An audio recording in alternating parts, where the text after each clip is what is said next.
I've spent hundreds of hours playing Balatro, and these are my top 10 best jokers in the entire game. Starting with number 10, we have Cavendish. Cavendish comes with a 3x mult and a 1 in 1000 chance of being destroyed, meaning 99.9% of the time, you're safe. And it's a very good joker because it benefits all deck types and strategies due to its unconditional effect. However, it is a bit of investment because it doesn't appear in shops until the Gros Michel Joker has been destroyed during the current run, and even after it meets that unlock condition, Cavendish still is a rare joker, so it's not going to show up right away. It goes well with jokers that depend on non-hand actions like Fortune Teller and Flashcard. In real life, Cavendish bananas became the most common type after the Gros Michel bananas were wiped out by a disease, and the game mirrors that by making Cavendish unlock only after Gros Michel is destroyed. I thought that was pretty cool. And for our next joker, we have Campfire. Campfire is a rare joker that increases your hand's multiplier by 0.25x each time you sell anything in the game, and this bonus stacks throughout the round, but it resets to 1 after defeating a boss blind. With the solid economy, Campfire can quickly become one of the highest multipliers in your game, and when it's paired with the liquidation voucher and the reroll voucher, this joker gets lethal.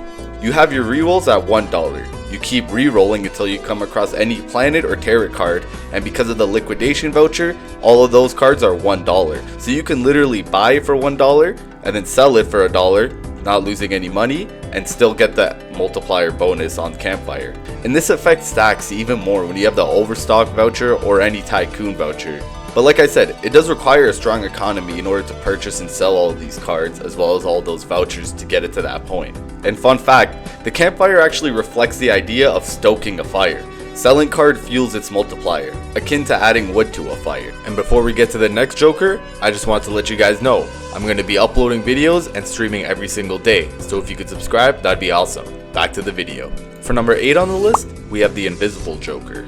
The Invisible Joker is a rare joker that can be sold after 2 rounds to duplicate a random joker in your inventory. The copied joker will retain almost all of its properties of the original, including any scaling, stickers, or any addition. However, there are 2 exceptions. It doesn't copy over any negative effects, and also copying a second Invisible Joker will have its counter reset to 0. You pretty much only want to use this when you have a really good joker in your hand, so you can sell all the other jokers, and that joker is the last one in your hand, and you can duplicate that one with ease. I've had runs where I've duplicated Blueprint or DNA and the effects were just exponential. I mean, the results were crazy. In order to unlock it, you have to win a game while only having 4 jokers max. For number 7 on the list, we have Cloud9. Cloud9 is an uncommon economy joker that grants $1 at the end of each round for every 9 in your full deck, regardless of whether they were drawn, played, or discarded during the round.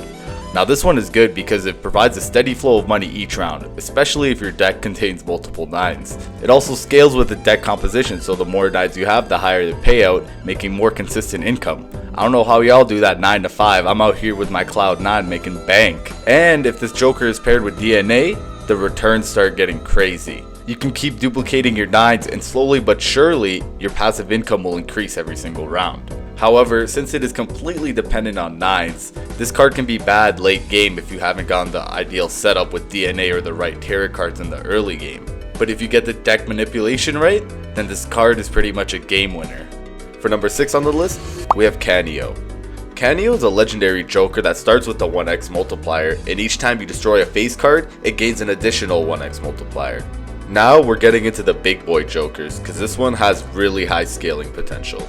The multiplier increase persists throughout the run, making early investments in face card destruction highly rewarding. And it just works with any strategies that involve destroying cards. If you team it up with Pareidolia, which is a joker that treats all cards as face cards, this allows for any card destruction to boost Canio's multiplier. And you could genuinely get up to 20 to 30x multiplier on this card alone. We're officially halfway through the jokers. Let me know what your favorite joker is in the comments below. I love reading your guys' input, and there's always more to learn in this game, so if you guys could share anything with me, I'd love to hear about it. These next 5 jokers, about to get scary. For number 5, we have Baron. Baron is a rare multiplicative joker that provides 1.5x mult for each king in the player's hand after playing a hand. At first, it might not seem like Baron's doing that much, but with the right deck manipulation tactics and the Mime Joker, which re-triggers every card ability held in hand, this can get really crazy. The ideal king to have in this situation is a king with a red seal and a steel card, making each one 5.x mult. Paired with the mime joker, takes it to 11.4 mult. Pair that with the blueprint or a brainstorm copying mime, it takes it to 25.6 mult. All of that sounds great and all, but it does take a lot of work to get there, and you need a lot of the right things to go your way in order to pull this off. But when you do pull it off, it has the capability to reach the coveted Nan-E inf score. But you still have to be careful, because if you come across the plant boss blind, which debuffs all face cards, just good luck. I mean, you better have some rerolls, baby. For number 4 on the list, we have DNA. DNA is a rare joker that activates when you play a hand consisting of only one card as your first hand of the round. Upon doing so, it adds a permanent copy of that card to your deck and draws it immediately to your hand. Now at first, DNA might not have the best value, especially if you don't have your deck in hands, but when paired with other specific jokers, the results could be exponential.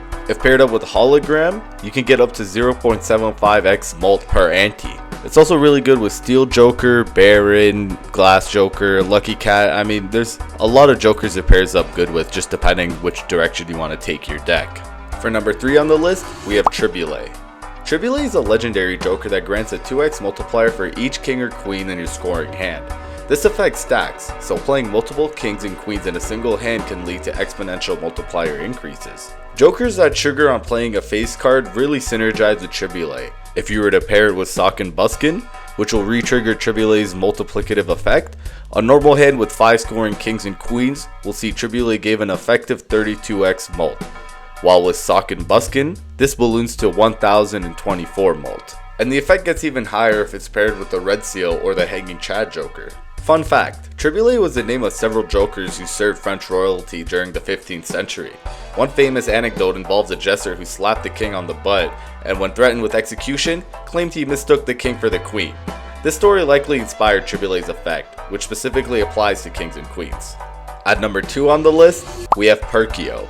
Perkeo is a legendary joker that, at the end of each shop phase, creates a negative copy of a random consumable card, whether it's a Tarot, Planet, or Spectral card that's in your possession. These negative copies are added to your inventory and can be used like any other consumable. What makes this card so special is that it's literally the only joker that allows the creation of negative consumable cards, which are otherwise unobtainable. Negative consumables can provide powerful effects, enabling advanced strategies and synergies, and it works well with decks that focus on card modifiers and consumable usage. If it's paired with the level 2 Observatory voucher, which gives all planet cards in your consumable area 1.5x mult for their specific poker hand, then you can start seeing some crazy effects. And Perkeo is very essential in getting to the Nan-E inf score as well. When it's paired with Baron and Cryptid Spectral cards, you can start duplicating Cryptid cards through Perkeo, then using those Cryptid cards to duplicate your kings, which in turn benefit the Baron Joker.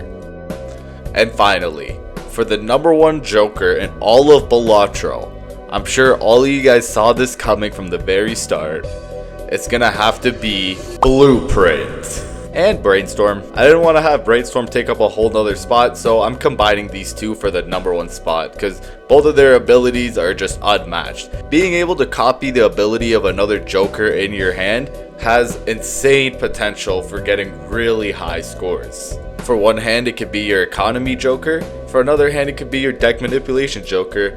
For another one, it could be your multiplicative joker. The possibilities are truly endless, and it's really the all-in-one joker. Literally every single joker that I've listed out in this video would be 100 times better for your run if it was paired with Blueprint or Brainstorm. Due to the way that Brainstorm copies its card, it's not as good as Blueprint, but it's still very close. The scenario in which that Brainstorm is worse is that multiplying jokers must be placed all the way to the left to be copied by Brainstorm, meaning the player cannot multiply the mult by scaling jokers such as a supernova twice. Also, both of these jokers replicate abilities, but it does not inherit the addition status, like the foil or holographic or polychrome effects that they have on a copied joker. Blueprint is available from the very beginning, but if you want to unlock Brainstorm, you have to discard a royal flush. Also, fun fact, Brainstorm is the only joker in the game that has a 90-degree left corner for some reason. If anybody knows the reason why, let me know. I'm interested to know. I have no idea. But yeah, those are my top 10 Jokers. Let me know what you guys think and what you would change. I'm interested to know. This was just my top 10. I want to see yours. That's it for the video. Okay, bye.